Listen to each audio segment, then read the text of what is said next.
Olá pessoal, boa noite a todos, muita luz, muita paz, estamos aqui novamente juntos e hoje nós vamos falar sobre os mistérios das construções antigas e a sua relação com inteligências extraterrestres, né? Eu acho que não existe um monumento antigo mais emblemático, né, do que a famosa Pirâmide de Quéops. Tá? Então, nós vamos fazer algumas discussões sobre a Pirâmide de Quéops e depois nós vamos, vamos assim dizer, alinhá-la ou discuti-la com relação ao conceito sobre os extraterrestres. A pirâmide tem tudo, sim, para ter uma mãozinha ET na jogada, né? E nós vamos entender quais seriam os ETs, né, que estariam relacionadas à construção da pirâmide, por que alguém construiria uma obra deste porte. Tá? Muito bem, a primeira coisa que nós vamos falar sobre a grande pirâmide de Quéops, o Samuel Rosa, coloca a foto para mim das 3 pirâmides alinhadas. Né? Que nós já vamos fazer uma discussão interessante sobre esse alinhamento das 3 pirâmides, né, de Khafre, Mycerinus e a de Quéops. Tem? Ô Fiota, não papai, filha. Isso. Vocês estão vendo essas 3 pirâmides, nós temos a pirâmide, né, Khafre, Mycerinus e a de Quéops. Tá? Agora, esse alinhamento dessas 3 pirâmides, você tenta colocá-la em relação à constelação de Órion, o cinturão de Órion. Tá? Faz isso.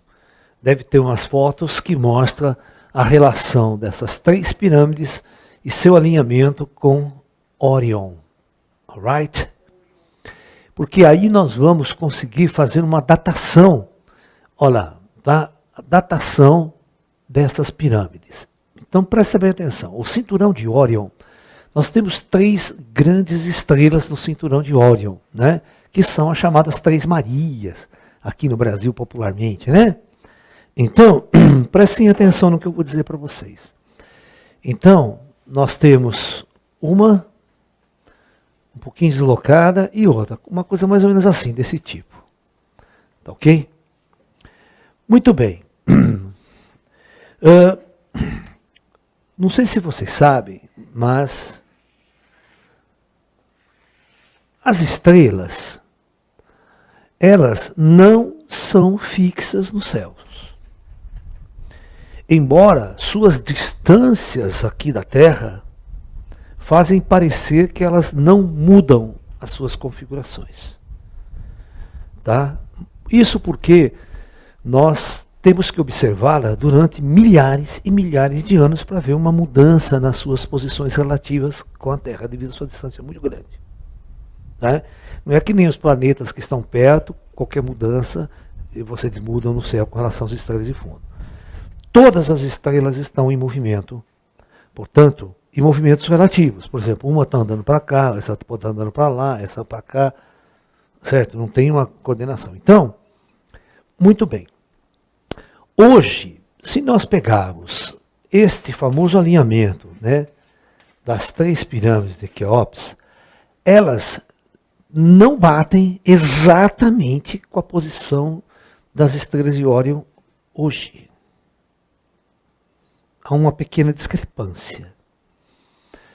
Então, um astrônomo, né, foi fazer um levantamento de quando, presta bem atenção, estas 3 estrelas poderiam ter o mesmo alinhamento dessas 3 pirâmides aqui.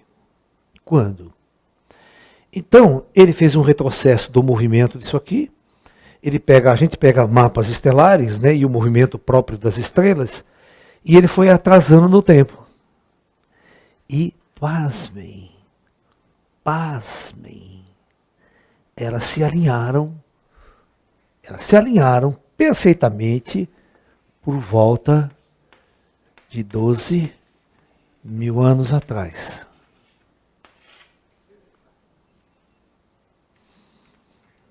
Ok? Então esta é uma característica que vai nos dizer que essa construção não tem absolutamente nada a ver com a civilização egípcia.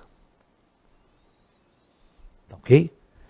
Todo mundo quer, né, associar esta pirâmide ao rei Quéops. Né? Khufu é um outro nome que ele tinha. Mas, never. Eu quero que vocês entendam uma coisa. Toda a civilização egípcia, desde o seu começo, todas as suas construções e todas as suas obras executadas pelos egípcios, pelos reis, pelos faraós, eram 100% pichadas com hieróglifos. Existiam muitos desenhos, hieróglifos, escritas, para dizer em homenagem a quem, que rei, quando que elas foram feitas. Porque é que nem político. Político, quando inaugura uma obra, que a primeira coisa que ele faz é meter o nome dele lá, meter a placa dele. Isso mostra poder, certo? Isso mostra uma posição política dentro de uma sociedade. No entanto, a pirâmide do Egito, a Quéops principalmente, não tem nem um hierógrafo, nenhuma escrita, absolutamente nada em seu interior. Ok? Muito bem. Então, isto já diz respeito, né, que ela não foi construída por egípcios.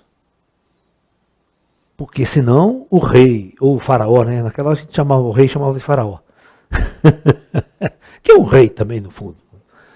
Sempre foi reinado. O reinado do faraó, tá? É assim que a gente fala. A dinastia e tal, né? Então, nós não encontramos absolutamente nada, nenhuma referência que foram os egípcios que construíram e por que construíram. Tá? Muito bem. Agora, um outro detalhe, né? Vai lá. Coloca para mim a foto do interior da pirâmide de Quéops. Muito bem. Deixa ela aí, não tira. Vocês estão percebendo que nós temos um canal de ventilação. O que foi descoberto é só isso lá dentro. É um gigante de pedra para fazer uns corredorzinhos muito estreitos. Estreito, hein? E baixo. Quase não dá para a pessoa ficar em pé, quase. E lá nós temos uma câmara real. Neste ponto, é muito interessante desta câmara que ela não está alinhada com o eixo central da pirâmide. Ela não está, que o pessoal chama de câmara do rei. Aí, mais abaixo, nós temos a câmara da rainha. Certo? E mais abaixo nós temos umas galerias e tem uma câmara subterrânea, né? Um poço subterrâneo, uma câmara que é abaixo da base da pirâmide. Ela no fundão do meio. Para que servia cada uma dessas coisas? Bom, uma coisa muito importante. Muito importante. Esses 3 pontos aí não tem absolutamente nada, nada com rainha, com rei. Certo? Não é, ó, presta bem atenção. Nunca na história, nunca foi encontrado nenhum corpo, nenhuma múmia dentro da pirâmide. Ou seja, nunca ninguém foi enterrado nessa merda. Que é o hábito que eles tinham, entendeu? Então, dentro da pirâmide, nunca se encontrou nenhum corpo, nenhum sarcófago, absolutamente nada. Então, é uma outra prova de que não existe absolutamente uma relação entre um túmulo gigante com egípcios. Essa construção é uma construção extremamente sofisticada. O corte das pedras, a matemática envolvida na construção dessa pirâmide, os egípcios não tinham capacidade para fazer isso há 2.500 anos, como eles querem dizer que é a idade da pirâmide quando ela foi construída pelo rei Kelps.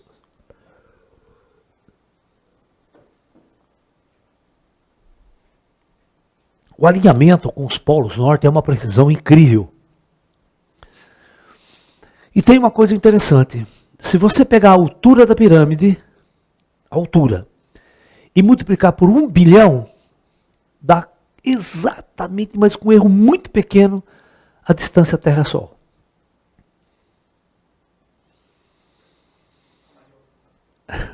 É.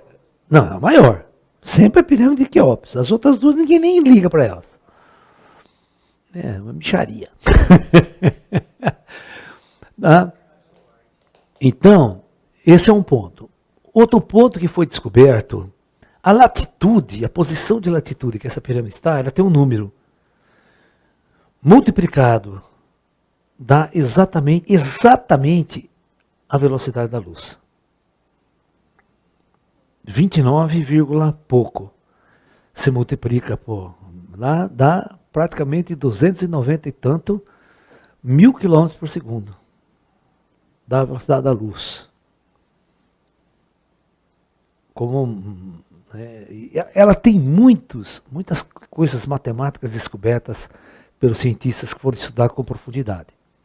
Então, praticamente, essa pirâmide ela não foi construída com um túmulo e simplesmente aquele local onde é a Câmara do Rei e esses 3 pontos cruciais, e tem mais coisas lá dentro que ainda não descobriram. Porque para isso você teria que escavar, usar tecnologia mais avançada e o pessoal não deixa. Porque tem medo de você destruir um patrimônio histórico. É como a esfinge, eles querem abrir a esfinge e os caras não deixam. Né? Muito bem. Muito bom. Então,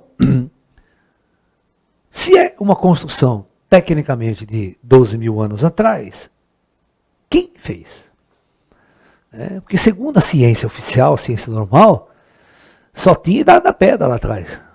Não tinha uma civilização avançada, como nós estamos discutindo aqui da Atlântida. Para os cientistas, 10 mil anos antes de Cristo é Fred Flintstone. Ninguém sabia ler e escrever, tal, não tem ninguém no planeta. Capitão Caverna. Na época a gente pegava as mulheres pelo cabelo e arrastava. Na época boa, né? Enchia a mulher de porrada. Desobedecia, falava demais. Pegava aqueles porretes, né? Pá, pá, pá. Engraçado. Época boa. Essa mulherada fica doida quando a gente fala essas coisas aí. Como é que fala? Calma que a gente vai falar de Namadol, de outras coisas. Não fica nervoso. Bom, então, essa pirâmide, ela é exatamente alinhada com os polos nortes hoje. Então, ela é uma construção pós-diluviana. Nós vamos discutir isso entre hoje e amanhã também, essa questão. Vamos deixar para amanhã essa questão, que ela é bem interessante. Quem lá atrás teria tecnologia tão avançada para construir um objeto deste porte? Então, o que é a pirâmide? Então, deixa eu explicar uma coisa para vocês. Que tipo de coisa a pirâmide faz? Para se gastar tanta energia, para se gastar tanta, vamos supor, dinheiro, se for o seu caso, para se construir uma obra desse porte. Tá? Originalmente, gente, ela era totalmente branca, como se fosse colocado em volta dela assim, pedras calcárias brilhantes, que você polia ela ficava brilhante, branquinha. E no topo dela, vocês vão ver que ela não tem o ápice dela, a ponta. A ponta era um cristal, bem gigante, segundo o que o pessoal calcula. Não, acredito que não. Ela é feita de granito, um dos materiais mais duros que existe. Não é pedra calcária, é granito, essas de paralelepípedo de rua. Que é dura, que é uma desgraça, e pesa, que é uma desgraça. É um material difícil de ser trabalhado. Tá? Muito bem. E pesa para burro, é um material duro. Bom, a física, nós conhecemos hoje nós conhecemos basicamente 4 tipos de energia. Nós conhecemos a energia potencial gravitacional, dada pela gravidade da Terra, que é a queda das águas. Você tem uma energia potencial, você faz ela cair de uma queda, girar uma turbina e transformar isso em energia elétrica. Então essa energia é energia potencial, é uma forma de energia. Outra forma de energia que nós conhecemos é a eletromagnética, que é a eletricidade que nós temos aqui, nós chamamos de energia eletromagnética. E nós temos uma terceira fonte de energia, que é a energia nuclear. Tá? E nós temos uma quarta fonte de energia, que é a chamada energia química, ou energia térmica, que você queima carvão, certo? E você tem uma energia retirada de reações químicas. Que foi, meu? Vem para cá. Tá tossindo, filhinho. Vem para cá. Então, que você tem essas quatro fontes de energia, esses quatro tipos de energia que a gente usa hoje aqui. Nós usamos energia térmica, que é a energia do petróleo, queima do petróleo, né? Energia tirada da química, da queima.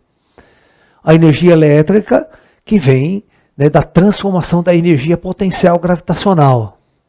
Agora nós estamos utilizando, né, energia solar. Né? Nós pegamos a energia do Sol, que é um feixe de luz, batendo numa placa, e nós tiramos eletricidade. Certo? Nós convertemos essas formas de energia. Ok? Então, é só essa energia que a gente conhece. Essa fonte de energia. Né? Bom, existe mais fontes de energia que a gente poderia utilizar? Existe, só que a física não descobriu ainda. Tá? É esse ponto em questão. A pirâmide, ela vai, né? Ela era uma máquina, um prédio, onde dentro daquelas câmaras lá existiam os equipamentos especiais que convertia, presta atenção, energia. E aqueles tubos que você está vendo eram dutos, por onde você tirava essa energia que você ia utilizar para uma série de outras coisas. Os esotéricos batizaram essa energia de energia vril. Tá? Então é uma forma nova, pode ser uma forma quântica de energia. Energia de vácuo. Energia de módulo de ponto zero. Como toda fonte de energia muito poderosa, por exemplo, quando você vai trabalhar com energia nuclear, a radiação emitida pela produção de energia nuclear, ela é muito intensa. Vídeo quando explodiu Chernobyl lá, né? Então o prédio tem que ter paredes muito grossas, de concreto, tal, para não vazar essa radiação quando você está trabalhando lá. Né?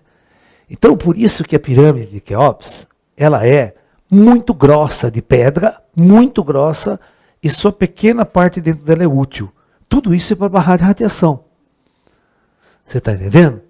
Porque os aparelhos que eram instalados lá para converter e pegar a energia primária, ele emitia um campo de radiação. E a pedra era para atenuar essa radiação. E aí você, através de dutos especiais, você podia absorver esta energia. Por exemplo, a Enterprise do Spock, né, lá do capitão James T. Kirk, eles usam uma forma de energia, uma fonte de energia é antimatéria. Tá? Porque, teoricamente, antimatéria, ela é o quê? Deixa eu explicar para vocês. Talvez vocês não saibam. A gente fala aqui. A gente precisa um dia dar uma aula especial sobre antimatéria. Né?